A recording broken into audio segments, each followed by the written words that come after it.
فکر کن به یه مهمونی دعوت شدی و وقتی که میرسی به اون مهمونی میبینی همه غذا رو خوردن، همه رقصا انجام شده و فضای مهمونی فضاییه که انگار همه دارن میرن و تموم شده و تو کل مهمونی از دست دادی.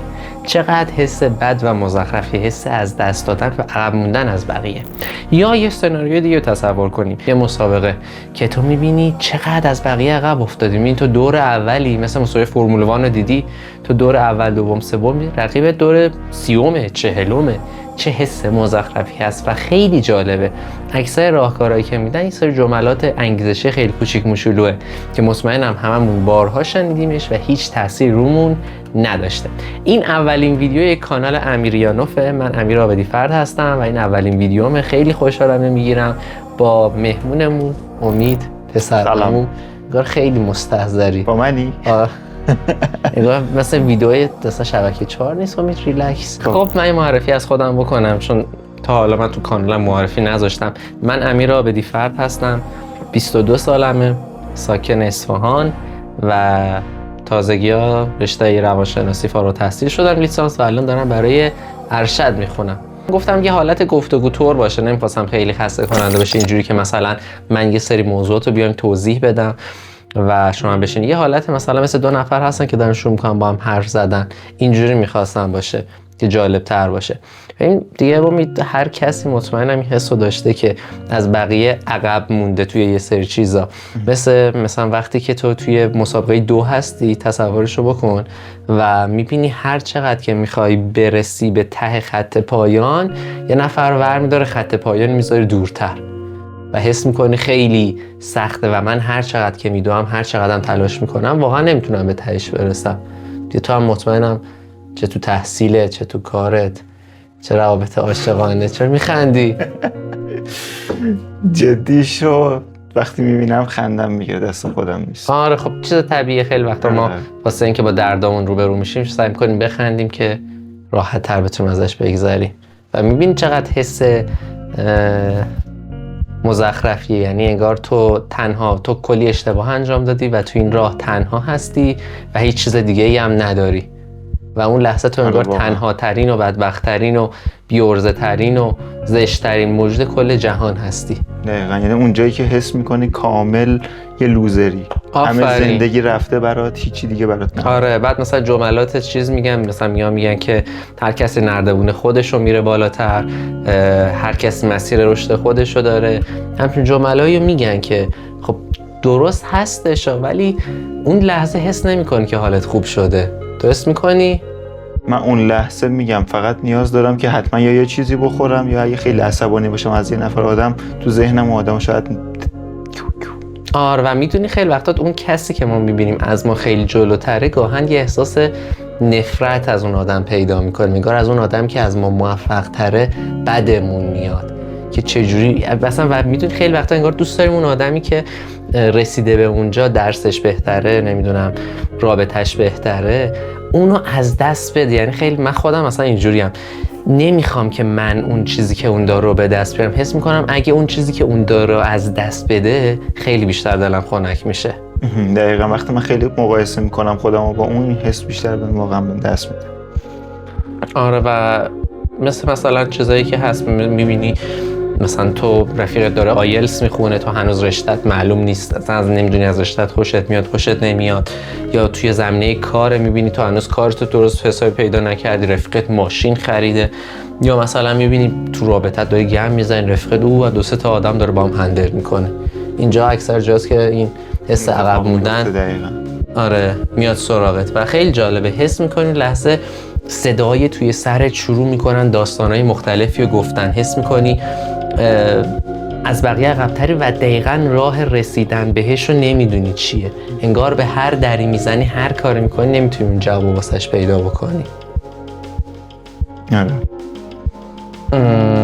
و ببین خب راه حلایی که هممون تست کردیم اینه که اون جملات مثبت یا اسکرول کردن یا خوردن یا فیلم و سریال، جز اینا فکر نمی‌کنم راهکار دیگه‌ای باشه واقعا، که فقط میخوایم یه لحظه جدا بشیم، حواس خودمون رو میخوایم پرت کنیم، نه اینکه واقعا یه راهکار واقعی وجود داشته باشه. میدونی یه چیزی هست که من شنیدم، میگن زمانی که ذهن به بحران میرسه و اون لحظه قفل میکنه، آدم هیچ تصمیمی نباید بگیره و اون لحظه باید یه کاری کنه، از اون فضا بزنه بیرون. مثلا میتونه یه چیزی بخوره، بره پیاده روی، کارایی مثل این میتونه انجام بده. آره دقیقاً همینه. بعد جالبه برن براون خب یکی از کسایی که خیلی در زمینه احساسات، در زمینه احساس شرم خیلی حرفای مختلف میزنیم. مقایسه کردن بحث خیلی بیشتر، مقایسه‌ای که خودمون میایم میکنیم عقب موندنه به خاطر احساس مقایسه است، احساس شرم، احساس خجالت و خیلی وقت احساس خشمه. برن براون میگه ما وقتی خودمون رو با بقیه مقایسه میکنیم مثل اینه که میخوایم شبیه بقیه باشیم ولی بهتر. آره دقیقاً. من میخوام شبیه تو باشم ولی از تو بهتر باشم. یعنی میدونی انگار یه تناقض این وسط وجود داره. دقیقاً. اینکه میخوایم ورژن خودمون نباشیم و بهتر از اون باشیم، تناقض همینجا به وجود میاد. چجوری میخوایم بهترین خودمون باشیم ولی از اون بهتر باشیم. آره خیلی چیز جالبیه. بعد ببین اصلا این احساس شرم، تو نظر راجع به احساس شرم چیه؟ شرم رو چی معنی میکنی امید؟ احساس شرم یه چیزی که دوست ندارم بقیه منو به اون شکل ببینن، تو اون حالت ببینن. مثلا وقتی که آدم میگه احساس شرم داره، مثلا میگه که من بی ارزشم، میاد خودشو انگار شرم خیلی به کلمه سرزنش وصله. هی میگه خودتو سرزنش که چرا من از فرصت‌ها مثلا استفاده نکردم، چرا من اون چیزی که واقعا بودم نبودم، چرا از وقتم درست استفاده نکردم. و میدونی خیلی احساس دردناکیه. انگار میگه اون لحظه که تو داری شرم رو تجربه میکنی تو لایق دوست داشته شدن، لایق توجه نیستی، تو به خاطر اشتباهی که کردی انگار لایق تنبیه شدنی. و اون لحظه انگار خودمون رو تنبیه میکنی. دقیقاً. با اون جملاتی که میگیم، با اون ندیدن خودمون، انگار میخوایم خودمون رو سعی کنیم تنبیهش کنیم. آره. مثلا وقتی مثلا یه بچه کار بدی میکنه، پدر مادرش میان تنبیهش میکنن. و خیلی جالبه وقتی ما احساس شرم داریم، شرم انگار میخواد کاری کنه که ما باور کنیم که تنهاییم. انگار من تنها کسی هستم که تو کل دنیا دارم این حس رو تجربه میکنم. قبول داری؟ دقیقاً. به نتیجه خیلی جالبی رسید. بعد میدونی انگار خیلی داستانای مثلا موفقیت که خیلی باب شده رو آدمو میخونن، میبینن که آره یکی یه جا بوده به یکی حسادت کرده، احساس عقب موندن کرده، بعد تلاش کرده، رشد کرده، پیشرفت کرده. یا دیگه شنیدیم همه. آره. ولی خب میدونی اون حسادته، البته ما دو تا کلمه داریم، یکی حسادت داریم، یکی رشکه. حسادت هم چیزی که گفتیم، من میخوام تا از اون جایگاهی که هستی از دستش بدی، اصلا واسه مهم نیستش که من برسم یا نرسم. ولی رشک یعنی که من میخوام اون چیزی داشته باشم که تو داری. یکم حسادت خیلی وقتا میتونه باعث پیشرفت بشه، ولی البته اون بیشتر اسمش حس قبطه خوردنه. آره اسمای مختلفی میان روش میذارن. آره. مثل غذای تند میمونه در حقیقت. غذای تند که یه کمیش خیلی خوشمزه است ولی خب بیش از حد باشه اصلا تو نمیتونی دیگه اون غذا رو بخوری. ما تمام صحبتایی که تا اینجا داشتیم به خاطر بودش که تویی که درگیر اون احساس عقب موندن هستی تا حالا ما هم ازش فرار میکردیم. یعنی ببین توی روانشناسی این شکلی وقت اگه تا تجربه تراپی رفتن داشته باشین اینجوریه که ما مثلا از یه سری از احساسات، از یه سری فکرها فرار میکنیم. یا سیگار میکشیم، یا سکس میکنیم، یا چه میدونم کف دستی میزنیم، همه این چیزا هست. میخوایم به هر حال فرار کنیم از اون داستان. ولی روان درمانگر میاره تو رو میشونه، میگه آقا اون چیزی که ازش میترسی اون فقط یه فکره. اون فکره، اون احساسه واقعا نمیتونه به تو آسیب بزنه. شاید اینی که تو هی فقط میخوای ازش اجتناب بکنی چیزیه که واقعا داره به تو آسیب میزنه. پس الان تمام تلاش ما این بودش که تو بتونی اون حسه رو بشناسی که حالا بعد بریم سراغ این که تو با این حسه‌ای که داری دقیقاً چی کار باید بکنی. ببین واسه اینکه داستان مقایسه رو بدونی، من اینو از چنل بی پلاس یاد گرفتم. داستان بین ایران و ژاپن. ببین ایران همیشه از گذشته تا به حال خیلی ژاپن رو قبول داشته. چرا؟ به خاطر اینکه یک کشور آسیایی بوده که تونسته تمام تکنولوژی و پیشرفت غرب رو بگیره و سنت‌های خودش رو حفظ کنه و از قدیم الایام رؤسای ایران میخواستن که شبیه ژاپن بشن. گفتن که خب اون آسیایی، ما هم آسیاییم، اونا فرهنگ سنتی دارن، ما هم فرهنگ سنتی داریم، چرا ما نتونیم شبیه اونا بشیم؟ دیگه مطمئنم شنیدی. ولی داستانی هست که ما هیچ وقت نمیتونیم شبیه ژاپن بشیم. چرا؟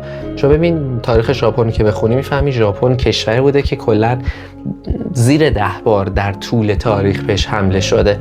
خب دورش آب گرفته دیگه، یه جزیره بوده تا چند وقت پیش، تا چند قرن پیش اصلا اونقدر کشتیرانی و اینا تکنولوژی نبود که بخوام برسن. ولی کشور ما زارت وسط خشکی چندین هزار بار به ما حمله شده. از هر کی بود تو راهت بغل که حمله کردی بهش. از زمان مسلمونا اومده که به ایران حمله کردن و خب خیلی ما دهنمون سرویس شده و واقعا ما نمیتونیم شبیه ژاپن بشیم. این مقایسه هم همینه.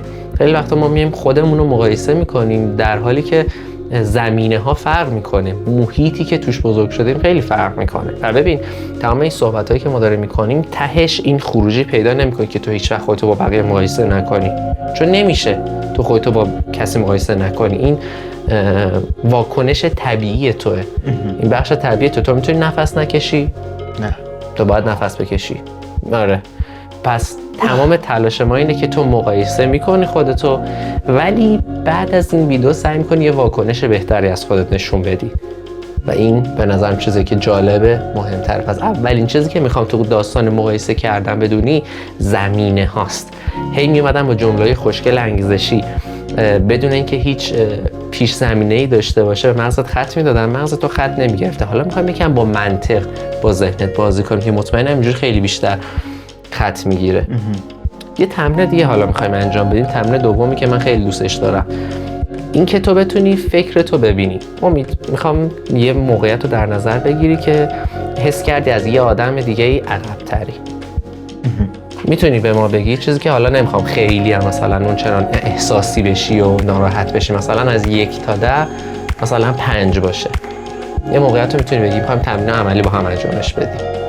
این تمرین رو من برای یکی از موقعیت‌های یه موقع تولید محتوای ویدیویی انجام میدادم. البته خودم پشت جلوی دوربین نمی اومدم و حالا مثلا چنل حالت میم بود و کسی بود که خیلی سریعتر از من یه دفعه پیشرفت کرد و من واقعا اون لحظه‌ای که اینو دیدم اصلا نمیتونستم بپذیرم. اون لحظه که حس کردی اون میمره از تو جلو افتاده، فکری که با خودت گفتی چیه؟ از این آدم متنفرم. من از این آدم متنفرم. دیگه چه فکری اومد؟ دیگه که من مثلا با خودت گفتی که من بی استعدادتر از اونم یا اون از من با استعدادتره؟ بیشتر به این فکر افتاده بودم که چه استراتژی رو من نمیدونم که اون تونسته ازش استفاده بکنه جلوتر بیفته. آره. خب ببین تمرین بعدی اینه که تو وقتی که این فکر رو میکنیم، خب ما میخوایم سریع ازش فرق کنیم، این فکر تو ببینی. یعنی مثلا مثل وقتی که دراز کشیدی، مثلا نمیدونم تجربه کویر رفتن داری یا نه؟ نه پسر خوبیم. وقتی مثلا شب کویر میری میشینی میبینی آسمون چقدر بزرگه، مثلا نشستین روی تپه ماساف از اون بالا دارین مثلا صورت‌های فلکی رو میبینید، این خرس بزرگه اون خرس کوچیکه، یکی معلقه است اون ستاره شماله. آیا میتونی فکرات هم اینجور ببینی؟ فکر کن این حرفی که زدی، مثلا من میمر بی استعدادیم، مثال میزنم، یا مثلا اون میمر با استعدادیه، من هیچ وقت نمیتونم به اون برسم. یا مثلا میبینی یه آدم از تو کوچیک‌تره داره توی شغلی پول بیشتری در میاره. من خیلی وقتا مقایسه‌ای که تو ذهنم می‌کنم بیشتر مقایسه شغلیه. میگی که من بی ارزم. این بی ارزه بودن، میگی من بی ارزم، من بی ارزم. بنویس اصلا من بی ارزمو به کلمات ب، ی، عین، ر، صاد زاد، ه دقت کن. اینا یه سری کلمن که تو اومدی کنار هم گذاشتی. یه بار احساس داره ولی نه، یه فکره. و ببین فکرای ما میتونه درست، میتونه غلط باشه. فکرای ما میتونه به ما کمک کنه یا میتونه به ما کمک نکنه و همه فکرای ما هم درست نیست. این چیز کاملا طبیعیه و ما نمیتونیم فکرهامون رو کنترل کنیم. میشه آیا واقعا مثلا میگم مثبت فکر کن، این چرت و پرت، واقعا نمیشه. تو نمیتونی فکراتو کنترل کنی، انقدر خیلی وقتا فشار زیاده که نمیتونی فکراتو ببینی. پس اولین تمرینه که فکراتو به صورت کلمه وار ببین. حتی مثلا اینو بنویس توی ورد، شروع کن به هر کدوم از حرف‌ها یه رنگ خاصی بده. از توی ذهنت بیار یه نوشتن که ببین فقط یه فکره. تمرین دوم اسمش رو دوست داشتم بزنم تمرین لوکیشن. تمرین لوکیشن میگه چه؟ ببین تو میگه مثلا یه جا میخوای لوکیشن بگیری با اسنپ. اول باید مشخص کنی کجا هستی، دوم کجا میخوای بری، حالا سوم میگه چه راههایی هست واسه رسیدن به این لوکیشنی که تو میخوای داشته باشی. یه وقتی راه واقعا نیست، متاسفانه که از سختای زندگی تو یه وقت واقعا به اون چیزی که میخوای نمیتونی برسی. مثلا من واقعا نمیتونم قهرمان مستر المپیا بشم، نه ژنتیکشو دارم نه شرایطشو دارم. تلاش بکن. تلاش میتونم بکنم، مثلا یه بدن ساحلی پیدا کنم، ولی مستر المپیا نمیتونم بشم. یه وقتایی میبینی راهش هست و خیلی چیز جالبیه. اینو مطمئنم از مسیریابا همیشه دیدیم. حتی وقتی که یه مسیر رو اشتباه بری، مثلا داری با نشان میری، با بلد میری، با حتی گوگل میری، اگه راه اشتباه بری داد نمیزنی تو صورتت، میگه یه راه دیگه پیدا میکنی واسط که تو بتونی راه تو بری و راهو پیدا بکنی. و ببینین کشمکش و درگیری با احساسات همیشه وجود داره. تو نمیتونی از شر احساسات منفیت خلاص بشی، فقط میتونی ببینیشون و سعی کنی در ببین. مثل بچه‌ها یادم میمونن، تو هیچ وقت نمیتونی بچه‌تو بکشی، آدم عادی باشی، البته سایکوپت نباشی، بچه‌تو بکشی. میدونی بچه رو مخ اون بعد ببین همه احساسات ما یه جوری به کارمون میاد، حتی اگه خوشمون نیاد، حتی اگه الان درکش نکنیم، صرفا میتونیم یاد بگیم با این احساس من بهتر رفتار کنم. حالا تو ویدیوی بعدی بیشتر راجع به موضوع صحبت کنیم که دقیقاً چیه، چه جوری کار میکنه. ولی این بخشی از این موضوع بود. مرسی که تا این لحظه با ما همراه بودین. امید سخن پایانی داری با دوربین؟ سخن پایانی این که سعی کنید همیشه حالتون خوب بمونه، زندگی رو سخت نگیرید. زندگی رو سخت نگیرید. سخت تو پیام اخلاقی به نظرم کار کن.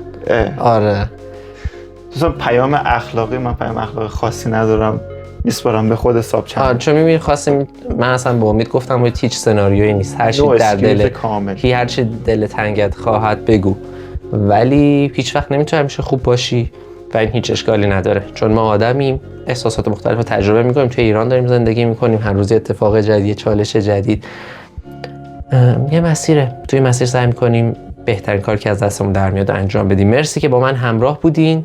بریم تا ویدیوی بعدی پادکست یوتیوب امیریانوف، امیرآبدی فرد.